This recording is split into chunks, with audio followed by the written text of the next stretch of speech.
Hello and welcome back to another video, and today I'm so excited because we're going to be talking about our raison d'etre. And I probably said that wrong because it is a French word and it would be super cool if I was French and could say it properly, but I'm not. So yeah, our raison d'etre is what means reason for being and our purpose for living, which I think is a concept that a lot of us come in contact with in our lives, especially as we grow older and especially as we go through different cycles and our reason for being changes, and maybe we don't even know what our reason for being is, and so we feel this emptiness, this void, and we feel like, well, I have this notion that I am here for a reason and I do have a purpose, but I don't know what it is. So there's this distance between, there's a purpose, there's a raison d'etre for you, but you don't know how to get there. And that's a difficult place to be because you're hopeful and yet there's a barrier. And so today I'm going to be, I don't know why I laughed, there's nothing funny going on, talking about Viktor Frankl's philosophy on the meaning of life and the purpose of life and our own individual purpose. So to begin, Viktor Frankl, he's probably one of my favorite guys. Cool old dudes who said and wrote cool things. He was an Austrian psychiatrist, and he was also a Holocaust survivor. So, he has been through a lot, and that's to put it simply. And yet, through his experiences, he's been able to find meaning and purpose and value in life despite all the pain and suffering. So I have a quote by him in his famous book, Man's Search for Meaning, and it says, "Everyone has his own specific vocation or mission in life. Everyone must carry out a concrete assignment that demands fulfillment. Therein he cannot be replaced, nor can his life be repeated. Thus, everyone's task is unique, as is his specific opportunity to implement it." So I really feel like it's important to first note that yes, everybody has an individual path, an individual raison d'etre. And we know this. We know this because we all have unique talents and skills that nobody else can access because our specific genetic coding, gave us these abilities, gave us this personality that cannot be replicated, that is not replicated. And so it's our purpose to first discover what those are through living in the world, through getting out, through experiencing things, through trying and failing and succeeding in this back and forth of figuring out what works for you and you alone. And through this discovery, we get a little bit closer to discovering our raison d'etre. And it's more likely than not that we're not going to know it in the moment because, again, like that Steve Jobs quote, you can only connect the dots looking back. We don't know. We don't know what lies ahead.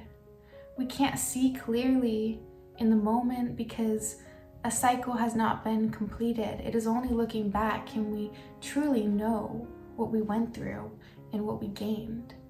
So Viktor Frankl believed that, meaning is everywhere. It's in everything. It's in every laugh and every cry and every moment that we choose to be better, to be greater in every little thing. But again, it's our purpose to choose to believe there is meaning, to choose that we have a purpose, because only then is there really meaning and purpose. We assign the meaning to life.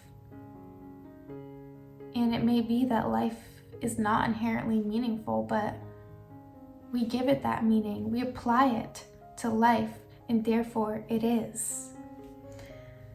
So in his experiences at the concentration camps, he discovered that those people who had hope were the ones that were able to get through those difficult times.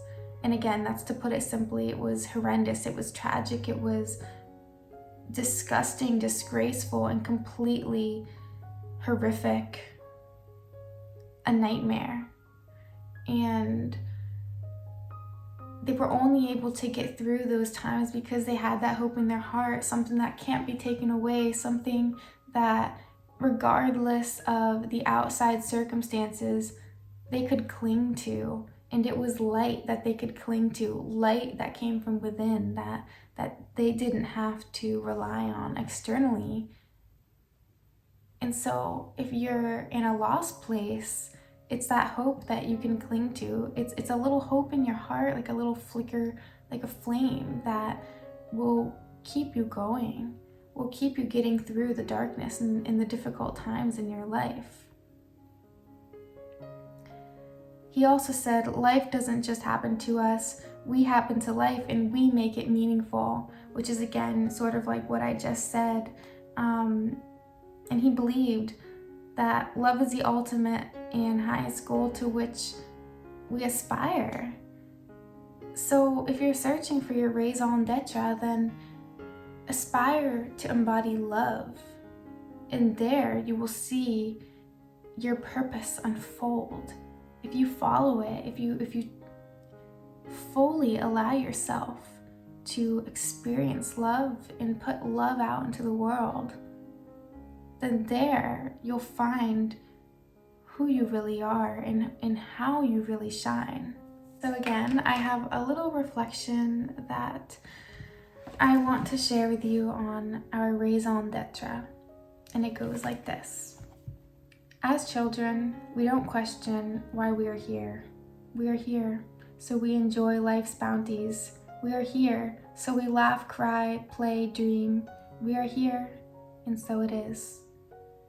Then we grow and discover the idea of purpose. The world has told us in a million ways that there are things we must do and things we must become. We are tasked to grow up and give up the life that once brought us such joy. We throw out our dolls and toy cars.